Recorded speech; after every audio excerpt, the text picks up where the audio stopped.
Hi, folks. You were Tacitus, excuse me, Tacitus today, your pushback channel. Thank you for joining this audio live stream. In this essay, I'd like to talk about pride. Now, first time I came across the word pride, not that I really understood it, was when it was described in biblical terms, the 7 deadly sins. And off the top of my head, I think I remember more what pride, sloth, gluttony, wrath, jealousy, or something. I don't know. Anyway, the 7 deadly sins. Now, considering these, if I've understood it correctly, these deadly sins were determined 5,000 odd years ago. Ain't nothing changed. Humans are the same now as they were back then. Technology's changed, but humans have not. But how do we baseline pride, as in baseline understanding and context today?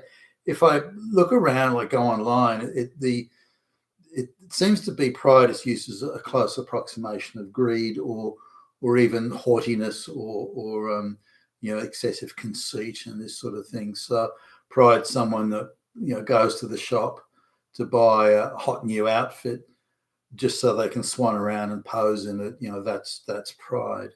There are other definitions of pride, in fact, many definitions of pride, such as believing that others are lesser than you and therefore you're better than them, and these sorts of things. So, but there's many different types of pride, and I mentioned some in the description there. You can be very proud. Your kids have graduated through college with a good grade.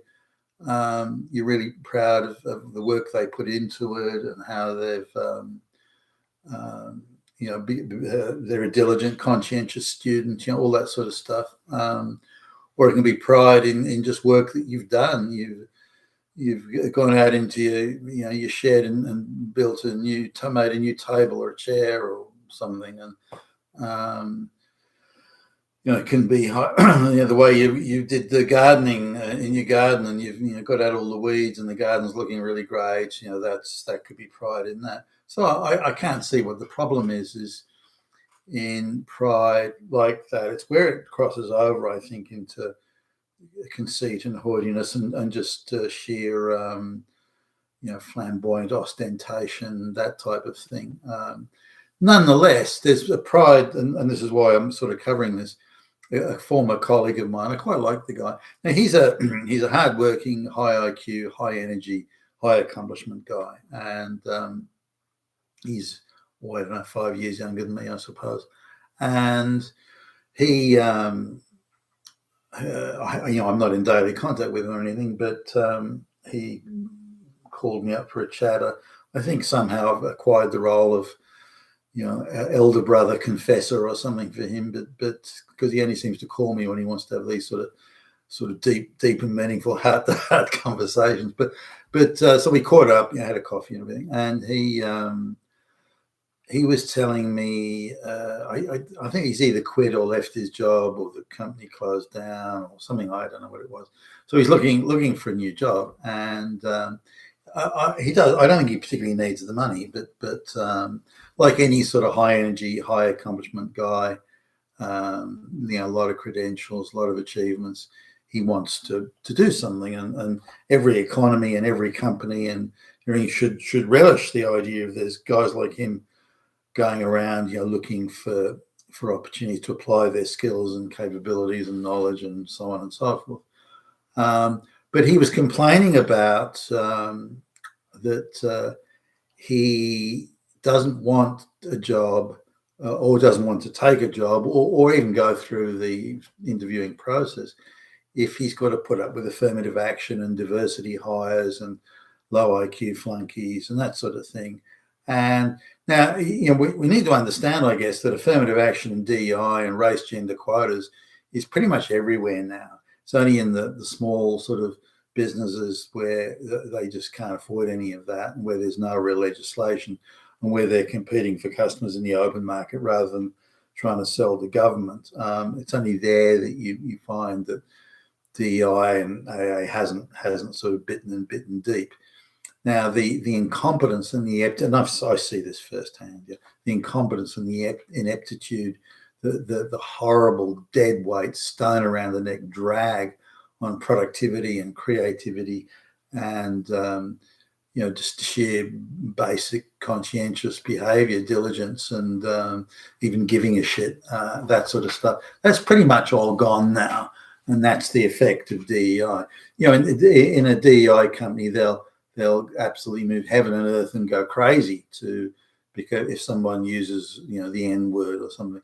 But when it comes to serving customers or doing the right thing or conserving the company's resources or this sort of thing, they don't give a shit. And that it just sort of to draw a parallel there, that those councils in England, those local county councils in England that are potholes are everywhere. They can't collect the garbage. They're fucking useless from top to bottom. And diversity and inclusion everywhere you look, but they're absolutely fucking hopeless. But as soon as British citizens start putting up British flags, then suddenly they spring into action. All resources are suddenly available. The reaction is swift and decisive. Endless resources are thrown at taking down English flags in England.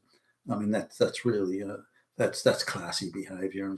So this is the same sort of thing we see in diversity, equity, inclusion everywhere. They do the same sort of thing. If someone uses a word out of place, then the whole company goes into convulsions, and they try and punish and crush and kill. They're there to fight against patriarchy. They're fighting misogyny. They're fighting racism. They're fighting Hitler. Are they actually involved in delivering goods and services to the customers? No, you silly idiot. So anyway, I've seen all this stuff firsthand. So I understand where he's coming from. I do get that. So he goes to an interview and he finds some illiterate third world black lesbian is doing the interviews.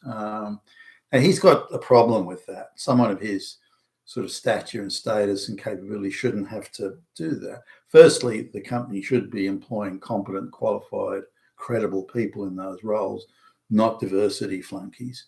And he should be, given his level of expertise, he should be interviewed and dealt with on a professional level. He shouldn't have to, as he sees it, shouldn't have to put up with, again, juvenile, snot-nosed, angry black lesbians who are determined to put the old white boy in his place, and this type of thing. So now he talks about he's been for a series of interviews, and he's saying that at the executive level, he's pretty much just talking and meeting with the BlackRock flunkies that have been appointed by the BlackRock type organisations, just stooges and people who are told to tick boxes and run it by the numbers, and they haven't earned their position. So he boiled it down. He said, "Look, I want to talk to people who've earned their position, capable, qualified people. I want to deal with people who know their stuff and they've earned their positions and their promotions because of the accomplishments and the work they've done and their achievements and so on." So that's what he wants. And he says if he can't get that, he's not interested in, going through the interview process. Now, I've got quite a bit of sympathy with. I do understand where he's coming from. I don't know about the wisdom of it, but I do understand it. There are times when we've done bids on, just recently, in fact, we did a bid on a government contract, and then we went in and we passed the first phase, and the next phase we went in. We had some young Indian chick who knew nothing, was totally unqualified. Absolutely zero qualifications to be sitting where she was sitting, and somehow they put her up front, and she's the decision. And she's reveling. She is drunk, staggering drunk on the power of it all. That she now has all these old white men, and she's really showing them who the fuck is boss. And so, with the thick accent, the whole thing. And I found that difficult. To the point where if I'm, if we're bidding on business, a contract at work, and this is high IP work. It's not like we're bidding on a contract to, sweep the floor or something. But I'd look at, if I notice that the person in charge is, some third world illiterate peasant who's been shoehorned in there because of some sort of hysterical, insane notions of diversity and inclusion and equity and this sort of thing. I say, well, it's not worth my time or our time, here and my colleagues do. Now, my colleagues can vote over, overrule me there if they all say, no, it's worth it. And I kind of say, okay, well, if that's what you want. But equally, we often arrive at the same decision anyway. And we're all aghast about the low quality of people that we meet and that are being put in decision-making, decision-making positions. So coming back to my buddy here, and pride, this issue of pride. Now, he's taking a position correctly, by the way. I'm not arguing his assessment. He's making a decision that does people lesser than him. They're not qualified. They're dumber than he is. They shouldn't be in those roles. Why should he have to crawl and grovel to them when they couldn't get a job in the real world? They couldn't get a job cleaning the toilets. So now, is that pride? Is he being prideful? Is a matter of pride? I mean, a job is a job, isn't it? I mean, maybe he should just sort of bite his tongue and bite his lip in it and just go, just put up with it. If he sort of smiles enough and drools out of the corner of his mouth, he'll probably get the gig. So why? So now he sort of, I suggested as much to him. He said, no, if the job pays really well and it's a really good gig that he's gagging to get to, sure, then he'll grovel and crawl. But if it's an ordinary job that he's sort of qualified to do anyway, or maybe a little bit less, under what he's qualified, if it's that, then he'll just why should he grovel and crawl for something he's eminently and totally qualified to do anyway? Now, on top of that, job interview processes have changed quite a bit. So instead of someone who is qualified interviewing you, the chances are very slim now that a well-credentialed person will be interviewed by someone who is equally well-credentialed.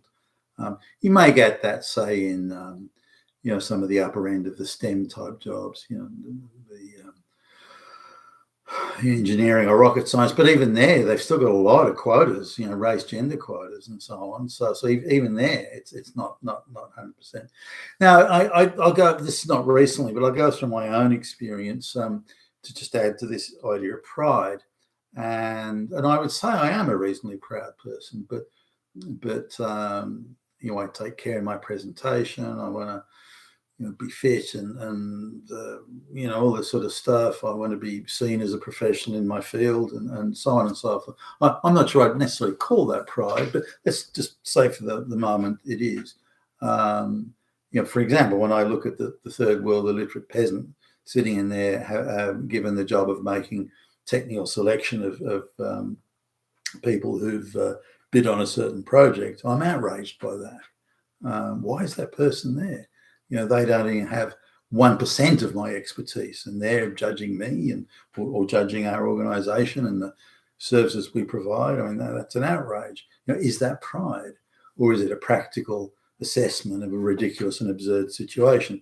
So now I'm one of these guys who, whether you call it fortunate or unfortunate, has been tapped many times for a job. Do you want to come and work for? Now the approach that it seems that I'm nearly always approached. I'm not recently, by the way. It hasn't happened in the last 5 minutes or anything.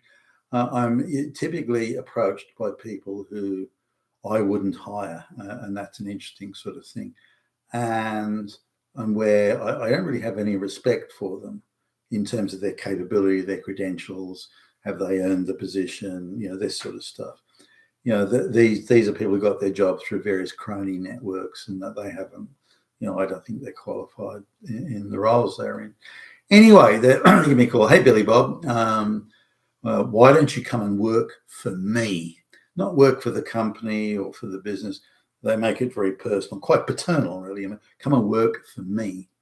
And it goes something like this. And I've mentioned this in other videos, but so I'll say, okay, all right then. Now, you don't want to turn people down. One of the first bosses I ever had said, if someone offers you a job, always ask, what's the job and how much does it pay? Never say get fucked or get lost or anything. Always ask that. Make sure you've got that nailed down. So no, I did that anyway. But I've got responsibilities at the time. I'm thinking back to a particular time here when it seemed like every few weeks I get a job offer. But or a tap on the shoulder. Are you interested? That's not quite a job offer, I guess. But and at the time I had school fees, mortgages, car payments, and all the expenses that all that sort of three dependents entails.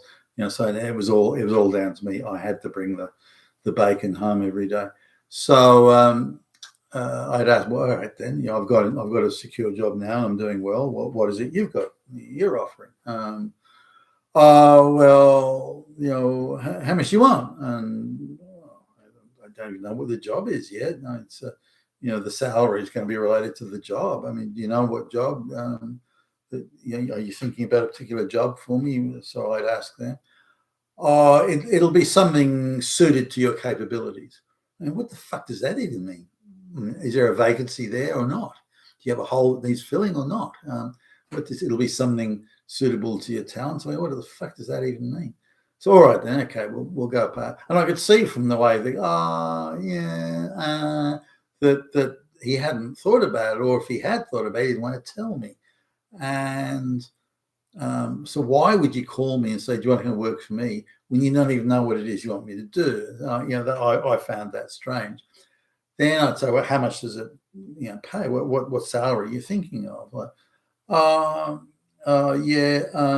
You'll be looked after.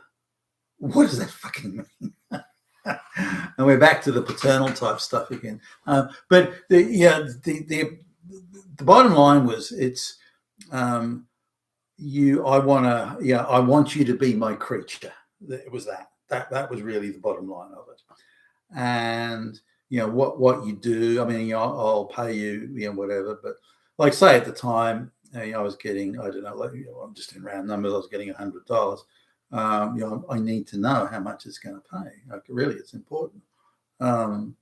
So do I have to take my kids out of private school? It's a real issue.